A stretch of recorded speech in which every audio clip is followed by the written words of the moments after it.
अस्सलाम वालेकुम एवरीवन। वह दुआ जो आप इतने अरसे से मांग रहे हो, वह दुआ जिसके लिए तुम्हारा दिल हर वक्त बेचैन रहता है, वह दुआ जिसके कबूल होने की तड़प दिन ब दिन बढ़ती जा रही है, वह दुआ जो तुम इतनी लगन से मांग रहे हो, तुम्हारा अल्लाह वह दुआ रद्द नहीं करेगा। वह तो कोई भी दुआ रद्द नहीं करता, तुम्हें बस सब्र और यकीन करना है। तुम्हारा अल्लाह कहता है सब्र और नमाज से मदद हासिल करो, वह बेहतरीन वक्त पर बेहतरीन फैसला फरमाएगा और उसका चुना गया वक्त ही बेहतरीन वक्त होता है। खूबसूरत कहानियाँ हकीकत यूं ही नहीं बन जाती, उनमें सब्र, तवक्कल और दुआ बेमिसाल होती है। आसमान से नज़ूल मुअज़्ज़ों का होता है, जब हर तकलीफ़, गम, दुख मिटा दी जाती है। मान लो, जान लो, सर तस्लीम खम कर लो, इस पर कि मांगी जो दुआ जाए तहज्जुद में, अगर कबूलियत के तोहफे संग अपने ज़रूर लाती है। करार नहीं दिला सकती तुम्हारी दुआएं, वह सब कर सकती हैं जो तुम्हारा मुकद्दर नहीं कर सकता। और दुआओं से तो रब भी मिल जाता है, तो फिर ये चाहत क्या चीज़ है। और जिन दुआओं में सिद्क़ दिल हो, वह दुआएं तो अर्श तक जाती हैं। और जिन दुआओं में सब्र शामिल हो, वह रब की रहमत पा जाती है। तुम भी मांगो उसी से जिसके दर से झोलियाँ खाली नहीं जाती हैं, वही अता फरमाएगा तुम्हें भी, जिसकी फितरत ही रहमान कहलाती है। सब्र रखो, यकीन रखो, आजमाइश है चंद घड़ियों की मेहमान। बहुत जल्द तुम्हें भी कबूलियत की खुशखबरी सुनाई जाएगी। जानते हो अल्लाह तुम्हें बेबसी के मकाम पर क्यों लाया है? ताकि तुम अल्लाह से रुजू करो और यकीन से मांगो। जब तुम दुआओं पर यकीन करना सीख जाओगे, तो जो चीज़ तुम्हें अभी नामुमकिन लग रही है और जो चीज़ नसीब में नहीं है, वह भी तुम यकीन से पा लोगे। तुम्हारा मुकद्दर तुम्हारी ज़िंदगी नहीं बनाता, तुम्हारा तवक्कल तुम्हारी ज़िंदगी बनाता है।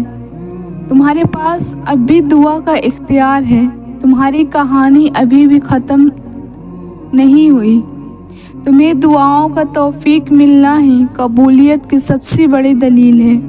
तुम्हारा सब्र गवाह है कि तुम्हारे लिए कुन फयकुन लिखा जा चुका है, और तुम्हारे सब्र का सिला अब तुम्हें मिलकर रहेगा। तुम्हें हर बार यूँ यकीन आ जाना, तुम्हारे दिल में हर बार उम्मीद का आ जाना, और फिर तुम्हारा दुआएं मांगना इस बात की दलील है कि अल्लाह के दर से मदद जल्द तुम तक पहुँचेगी, मुअज़्ज़ज़ात की सूरत में। वह दुआ जो तुम तहज्जुद में मांग रहे हो ना, हकीकत में तो वह दुआ कब की कबूल हो चुकी है। वह देर फक्त इसलिए कर रहा है ताकि तुम्हारा उसके साथ दुआ का रिश्ता बरकरार रह सके। उम्मीद न छोड़ना, यह शैतान तुम्हें वर्गला रहा है। तुमसे तुम्हारी ताकत, तुम्हारा यकीन छीन कर बिल्कुल तन्हा कर देना चाहता है। तुम सजदे न छोड़ना, तुम तहज्जुद में आंसू बहाना तर्क न करना। तुम सब पालोगे। मायूसी के बादल हटाओ खुद से, बस उसकी मान कर झुकते जाओ। जिसमें वह राजी, वह काम करते जाओ, और फिर तुम देखोगे कुन फयकून के नज़ारे। तुम्हारी दुआ जिसने तुम्हें रब से मिलवा दिया, जिसने तअल्लुक़ सजदा से जोड़ दिया, जिसने सल्लल्लाहु तआला अलैहि वसल्लम लबों पर जारी कर दिया, अभी भी तुम समझते हो कि तुम्हें बेहतरीन से नहीं नवाजा गया। अभी भी तुम कहते हो चाहत अधूरी रह गई। जिनके दिल बदल दिए जाएं, अल्लाह ताला के मुताबिक ढाल दिए जाएं, उसे और क्या चाहिए। कभी वक्त मिले तो सोचना, क्या वाकई वह चाहिए जिसकी वजह से अल्लाह से जुड़े, या अल्लाह काफ़ी है। सुनो, तुम्हें सब मिल जाएगा जो तुम चाहते हो। तुम्हारा तहज्जुद में अल्लाह के सामने गिड़गिड़ाना कभी जाया नहीं जाएगा।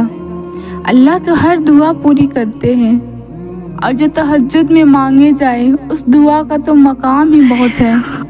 मायूस ना हुआ करो, अल्लाह तुम्हें बहुत करीब से देख रहा है। वह जानता है कौन सी अजियत तुम्हें तोड़ रही है। यकीन जानो ये तुम्हें जोड़ा जा रहा है। अल्लाह तुम्हारी दुआ, तुम्हारी चाहत जल्द ही तुम्हें लौटा देंगे। अल्लाह तुम्हें तुम्हारी दुआओं के ज़रिए ही तो आजमाता है। वह ताख़ीर इसलिए करता है ताकि तुम्हारा यकीन देख सके। तुम्हारा रब जानता है अब तुम सब्र करते करते थकने लगे हो, मगर वह तुम्हें बेहिसाब नवाजना चाहता है। समझ लो कुछ ही दूरी है, तुम मंजिल के पास ही हो। नायाब शय लेने के लिए वक्त दरकार होता है। सब्र के साथ साथ शुक्र को भी अपनाए रखो। वादे का वक्त करीब आ गया है। वह जिसका नाम अस्सलाम है, वह कैसे तुम्हें बेसुकून छोड़ सकता है। एक माँ अपने बच्चे की एक सिसकी सह नहीं सकती, तो वह मालिके दो जहां तो हमसे 70 माओं से ज़्यादा मोहब्बत करता है। वह टूटे दिलों को जोड़ने पर कादिर है। वह कैसे हमें तन्हा छोड़ सकता है। अगर मुअज़्ज़िज़ चाहते हो तो अल्लाह की कुदरत पर, उसके फैसलों पर और उसकी रहमत पर अंधा एतमाद कर लो। जब दिल में वसवसे नहीं होंगे तब अल्लाह मुअज़्ज़ों की बरसात कर देता है। अपने अल्लाह पर अंधा तवक्कल करो, किसी की मत सुनो और तवक्कल का इरादा करो। इतना याद रखो, तुम्हारा तवक्कल तुम्हें कभी मायूस नहीं लौटाएगा और तुम्हारे तवक्कल की वजह से तुम बेहतरीन से नवाज दिए जाओगे। जिसने अल्लाह पर तवक्कल किया वह कामयाब हो गया। तो जब अल्लाह पर तवक्कल कर लो तब दिल व दिमाग में से नामुमकिन जिसे अल्फाज और ख्यालात निकाल दो।